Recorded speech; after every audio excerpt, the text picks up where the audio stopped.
Como ya dije ayer, hoy tenía previsto hablar del capítulo 11 del libro de la sabiduría. Pero me siento como predicador mucho más movido a hablar de un tema sobre el que reflexioné ayer por la noche.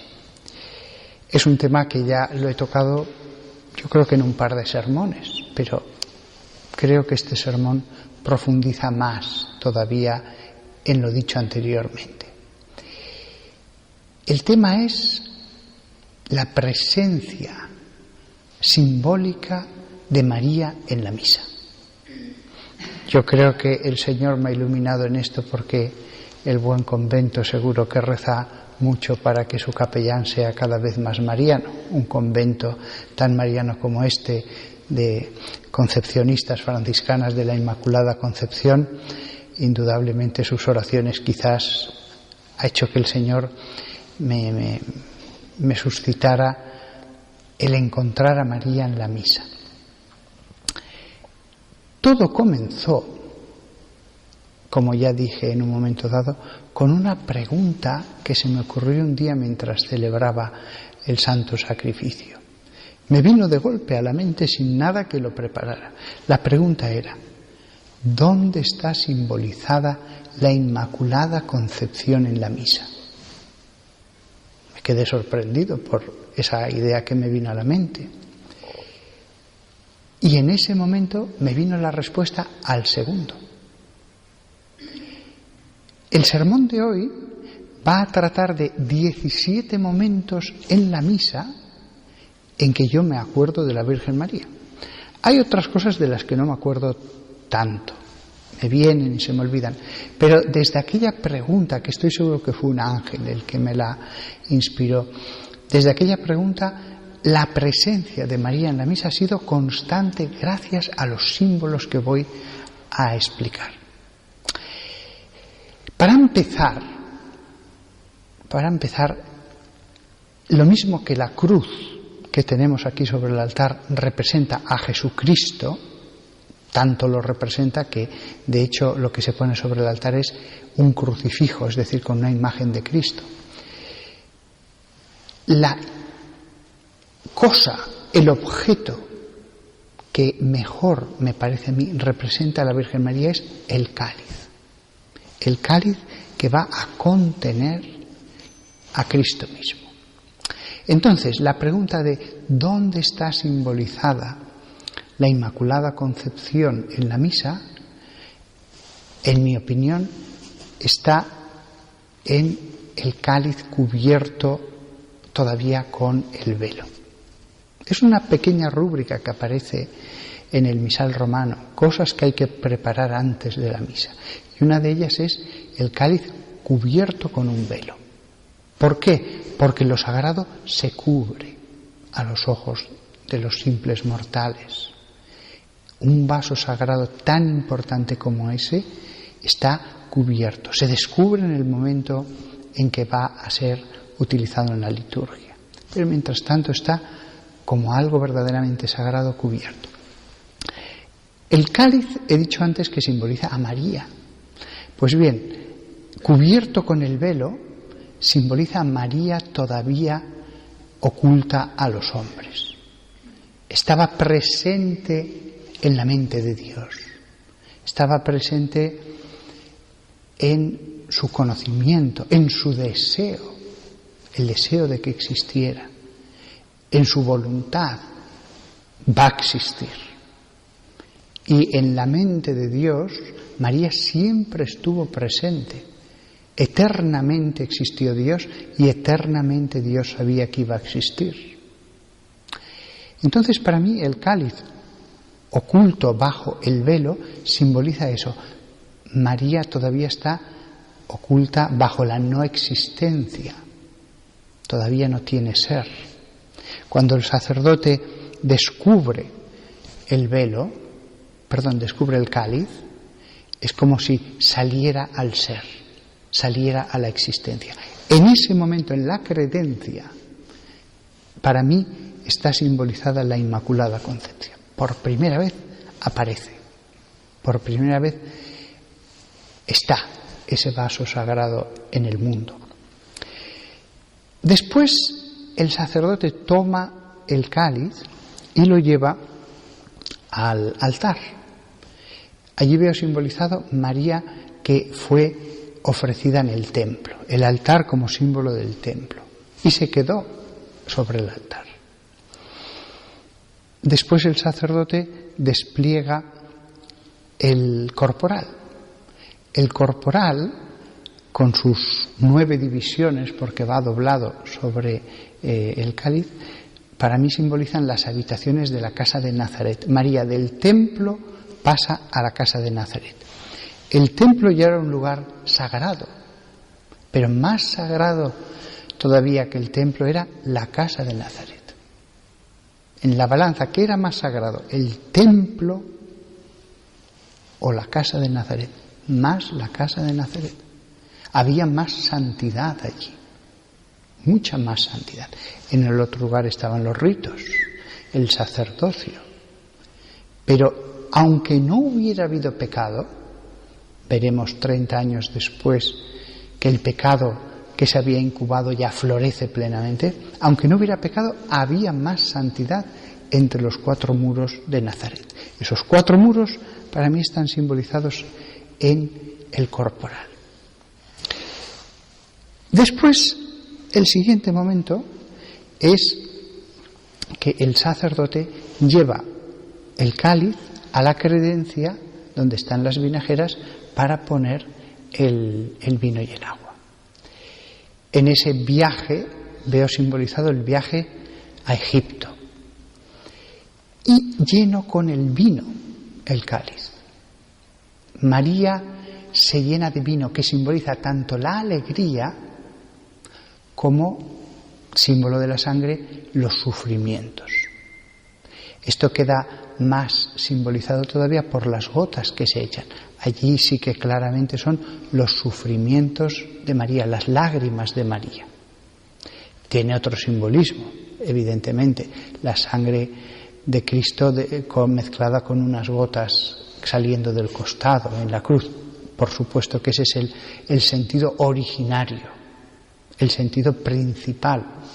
Pero secundariamente veo simbolizado en esta perspectiva mariana, María, al llenarse del vino, se llena de la alegría, pero también del sufrimiento. Y lo que hago en un momento, a María le cuesta años. María, ya desde el momento en que aparece en el ser ese cáliz, es precioso salido de las manos de Dios, pero ese llenarse del vino de la alegría y el sufrimiento le va a costar muchos años, porque las virtudes, el desarrollo del amor, eso va a requerir tiempo. Y está simbolizado en el vino. El vino no aparece de golpe, el vino requiere primero la maduración en la planta, después ser recogido, prensado, fermentado, tiene un tiempo. El avanzar en la santidad requiere un tiempo. No es algo automático, ni siquiera para la Virgen María. Hasta la santidad de Cristo, dice San Pablo, aprendió humillándose a obedecer. En el ser humano eso es así. Incluso para ella, porque podemos pensar en la Virgen María como algo estático. Era santa y así continuó toda la vida. No. María se fue llenando de ese vino, fue madurando esos granos, los fermentó. Todo el proceso que se tiene en el vino lo tuvo en su seno. Y con las gotas que en esta perspectiva mariana simbolizan las lágrimas expresas de la Virgen María, porque para la santificación está ese otro elemento. No solo uno puede santificarse hasta los extremos de santidad de la Virgen solo con gozos. María, en ese momento, el cáliz es llevado al centro del altar y allí es ofrecido. La rúbrica dice que se eleve un poco sobre el altar. Después, cuando se eleva ya el cáliz con la sangre de Cristo, se eleva más. Pero al principio es un poco y se ofrece a Dios. En ese momento que el cáliz es elevado sobre el altar, simboliza la plenitud de María. María ha llegado a una madurez de santidad. Pero de momento solo María. De momento solo la naturaleza humana perfeccionada por la gracia.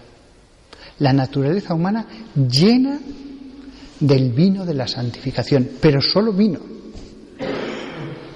En ese momento en que el sacerdote eleva el cáliz, podría pensar, Señor, es un recuerdo de cómo se ofreció sobre el templo, sobre Nazaret, a María que había llegado a la madurez.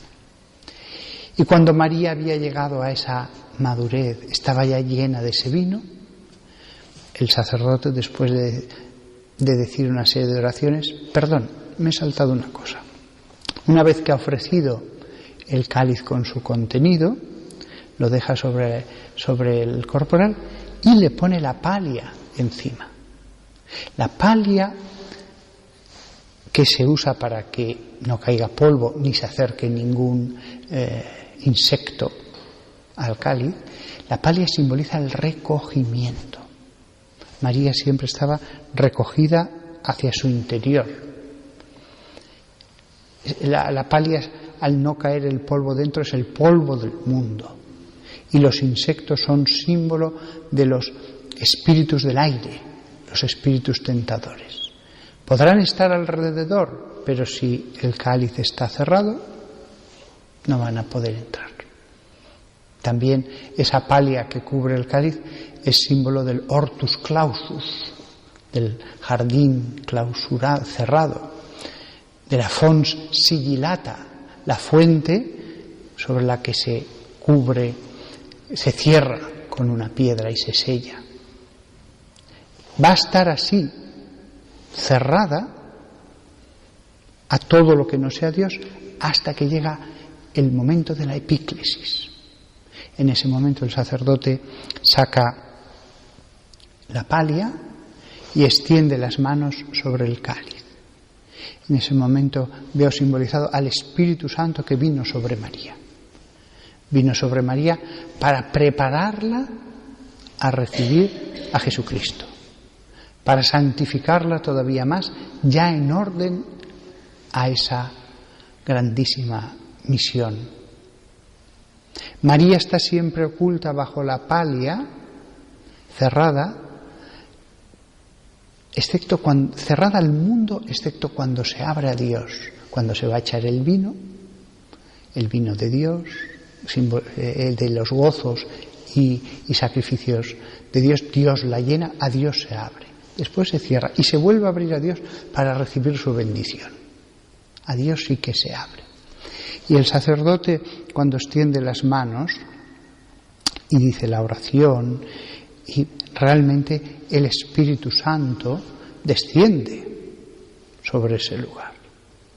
Incluso va a santificar más esos dones para que produzcan mayor efecto cuando comulguemos. Lo mismo sucedió con María. El Espíritu Santo descendió para preparar, para santificar en orden a eso, específicamente a eso. ¿Qué recibió ella? Solamente Dios lo sabe. Lo cierto es que ya preparada, el Espíritu Santo, la voluntad del Espíritu Santo, le trae a Jesucristo.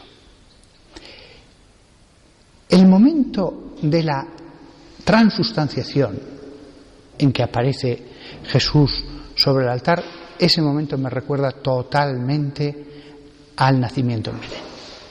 Cuando yo me hago la genuflexión ante la forma consagrada, siempre me acuerdo sobre todo de un cuadro italiano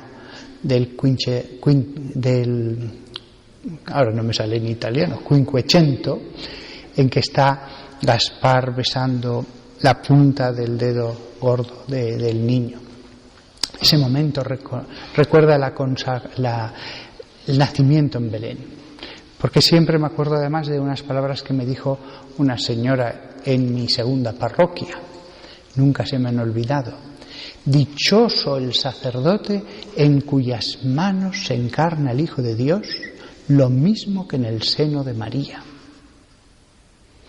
Antes de que yo diga la fórmula, allí no hay nadie.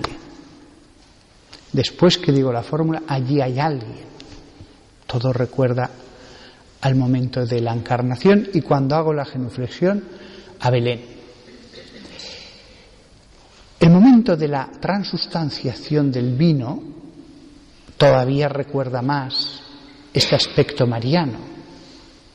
Recuerda más porque es en el seno del cáliz donde se produce la aparición de Dios. O sea, allí sí que el paralelismo es evidente.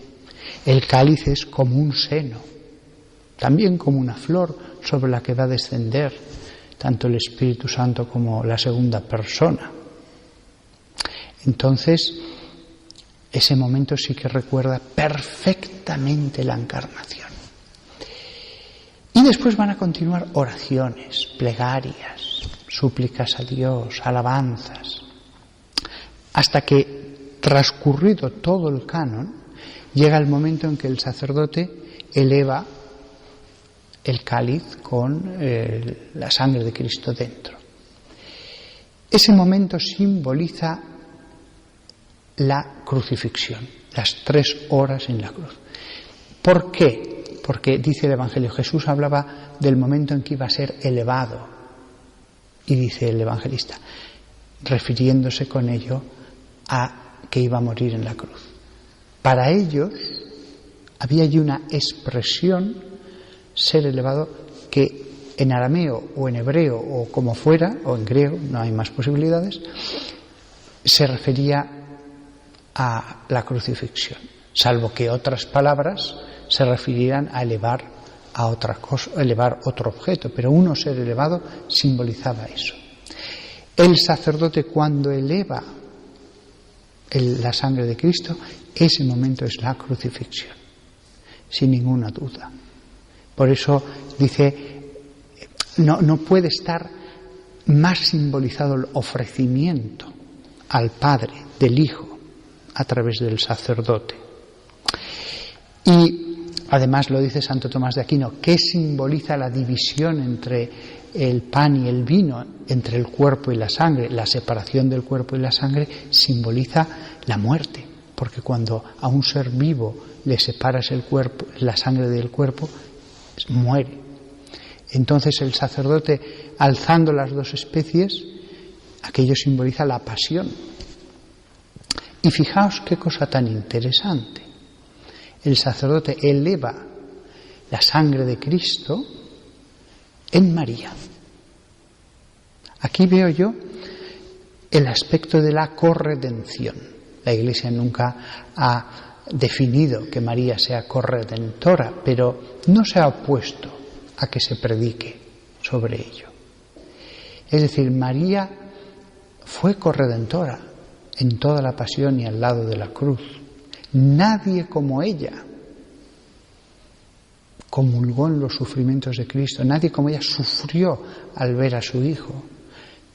En la medida del amor se sufre más cuando le hacen daño a alguien. Nadie sufrió como ella sobre el Calvario.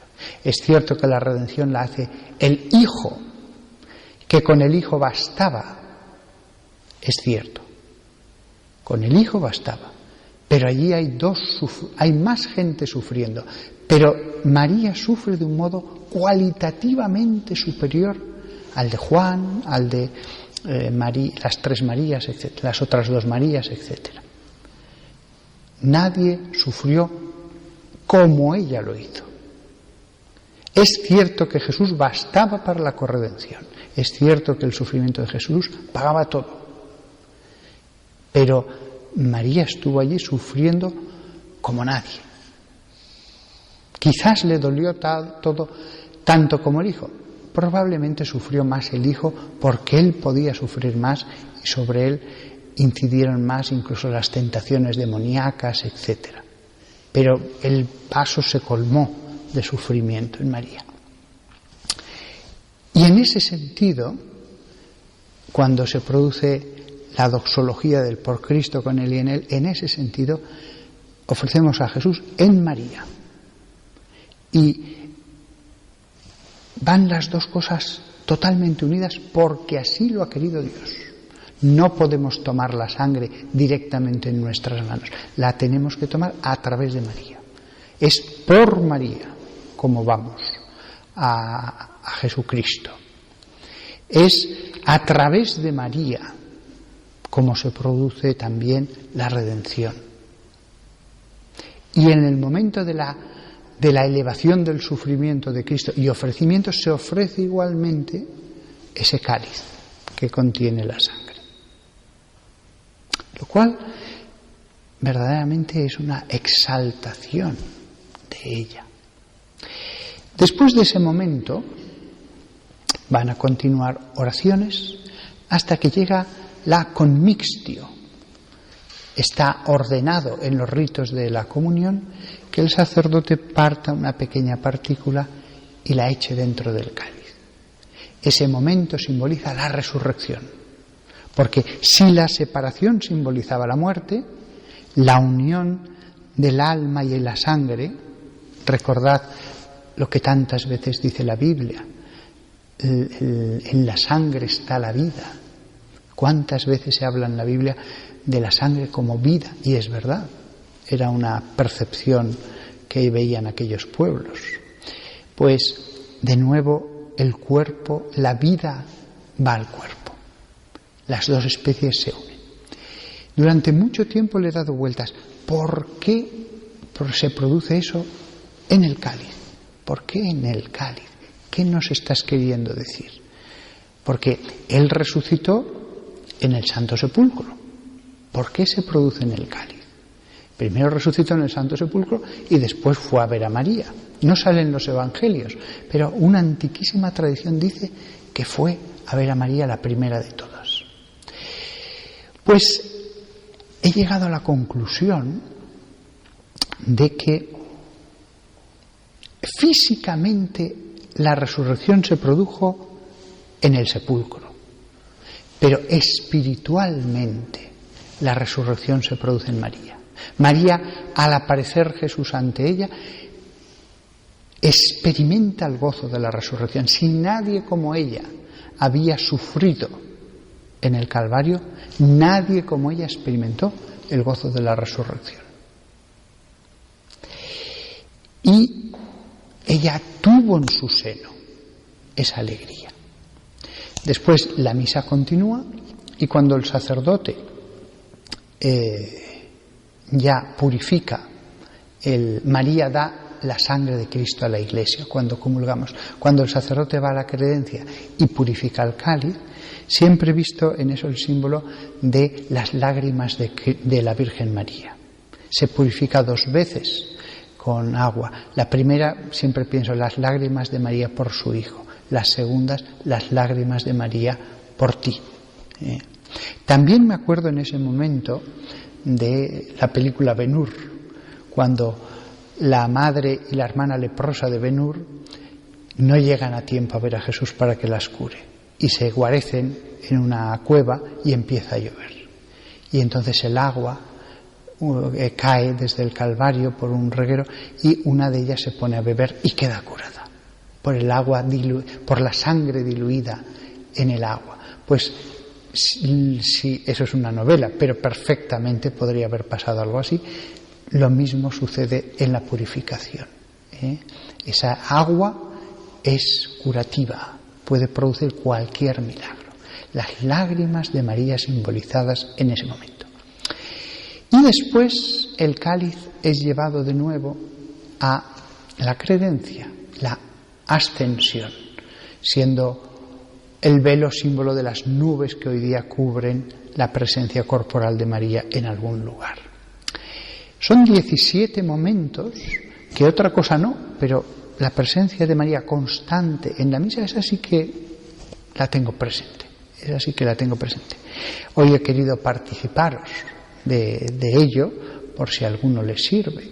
A mí, desde luego, os puedo asegurar que me da mucha devoción meditar todo esto. El Padre Pío vivía la pasión de Cristo en la misa. Cada rito, cada cosa tenía para él un simbolismo, un recuerdo. Pues en la presencia en este convento de estas monjas tan marianas, yo creo que ha hecho que el Señor me desvelara estos simbolismos por si más gente quiere vivirlos. Que todos nosotros nos imaginemos de verdad a María en la misa.